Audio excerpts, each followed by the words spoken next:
тапсырма кетті негізі.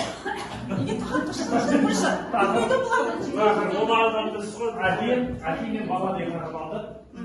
Сол бойынша мақал мәтел, оның ішінде сөздіктер бізге әке, бала деген сөздік алдық. Ол сөздердің мәнін ашуға мақал мәтелге әке, отбасының тірегі, жақсы әке, жаман балаға 40 жыл азық. Әкешім баға жетпес байлығым. Одан кейін әке асқар тау, балалы үй базар деген. Бұл жерде қандай тапсырма орындаңыз сіздер? Бала мен әке мен бала. Бала жазды сол.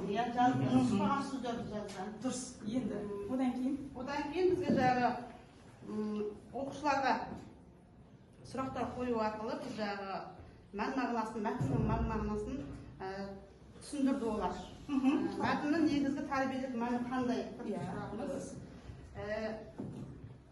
Еріншектің ертеңнің таусылмасы деген мақалды қалай түсінесің?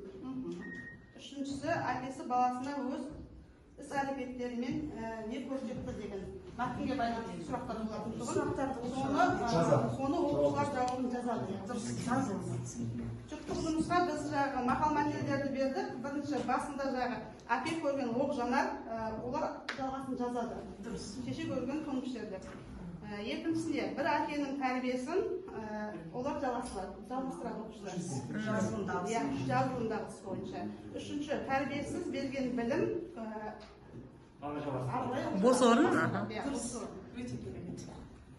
Ең соңында біз еңбектің мәні тәтті, жалқаудың жаны тәтті деп осы мәтінімізді толықтырғымыз келіп тұр.